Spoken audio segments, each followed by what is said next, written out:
Magandang araw sa inyo mga ma'am sir, it's your boy Sir Troy. So ngayon, nandito tayo sa Rusi Motorcycles dito sa bodega sa Cabanatuan City, Nueva Ecija. At sa harapan natin, nandito ang Rusi Classic 250 Fi.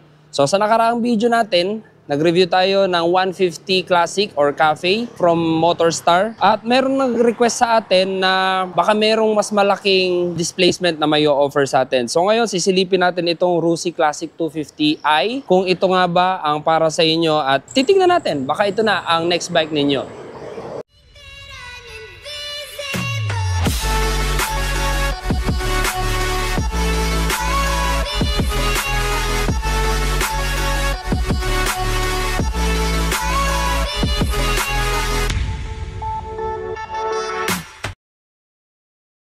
Rusi Classic 250 Fi. So baka nalilimutan ninyo o baka nandoon pa rin kayo sa version na carburetor type pa rin.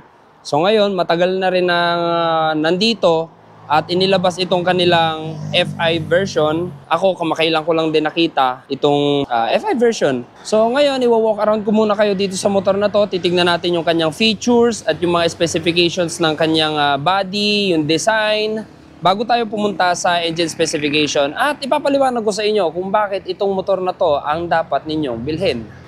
So sa kanyang body, classic na classic.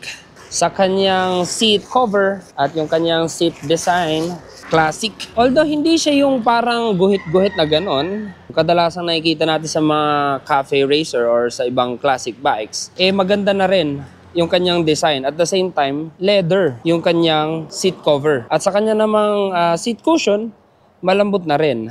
Malapad lalo na rito sa back ride. Sa kanyang mga ilaw naman, LED na po ito lahat. Turning signals, brake lights, at ganun din sa headlight. Although walang battery nakalagay ngayon dito, hindi natin siya masisilip, pero ayan po, LED po siya lahat. Pati po yung turning signals dito. Meron pang protector grille, yung kanyang turning signal. So suspension niya sa harapan, USD fork na or upside down fork. Tapos stainless steel pa rin yung kanyang front fender. Yung kanyang gulong, naka dual sport tire. Malaki po ito, alam ko 110, 90 rim 17. At sa likod naman ay 140, 80 rim 17. Dual sport tire na rin. Naka disc brake din sa harap. So isang kainaman dito sa braking system ni 250 Classic, dalawa yung kanyang disc brake. Diba? Napakaganda. Although non-ABS siya, pero mas safe pa rin boom brake dahil double. Double round disc brake. At kada disc brake merong double piston brake caliper. Sa kanyang tangke naman, hindi siya cover. Straight na fuel tank po ito. Meron siyang Rusi emblem. At meron siyang design sticker na parang letter D. So ang kulay niya is matte black. Sa suspension naman natin sa likod, double shock absorber with coil spring and gas charge na rin siya. I think adjustable ito. Adjustable yan pati ito. Sa grab bar natin sa likod, stainless tube. Meron siyang chain guard. Yung ating swing arm ay tubular. Alloy casted yung kanyang mga mugs.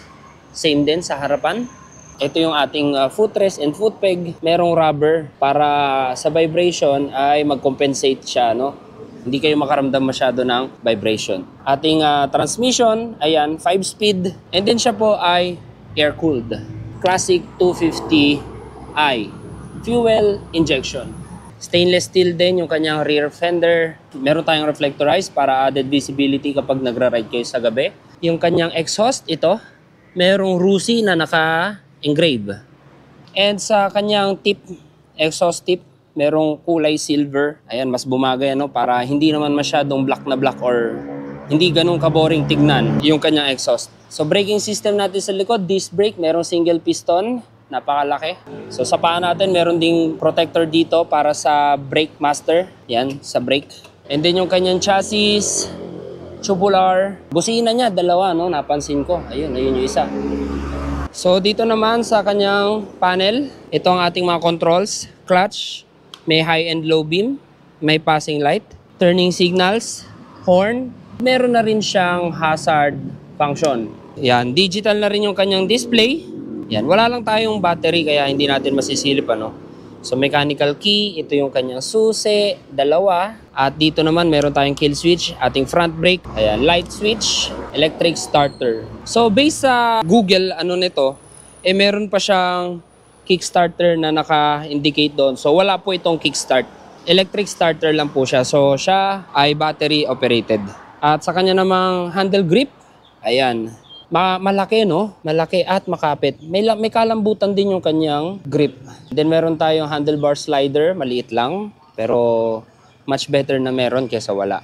At punta naman tayo sa kanyang engine specification.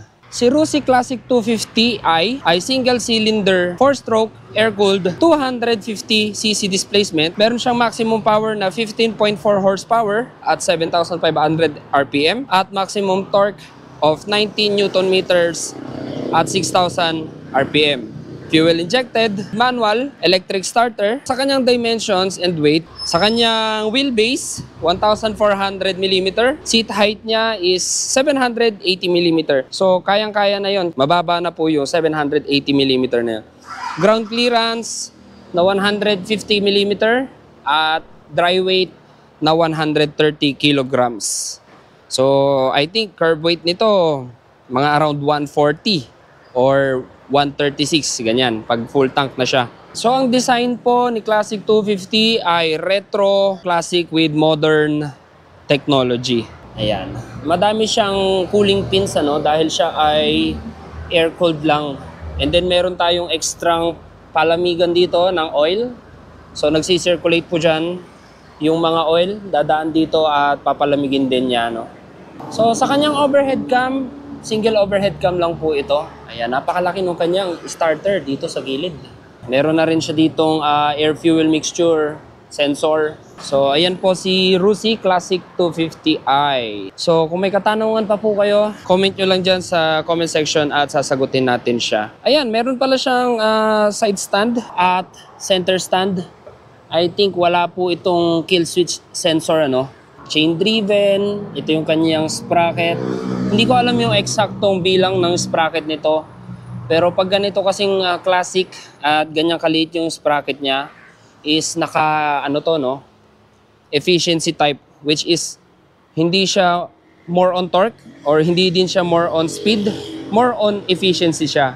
Balance lang.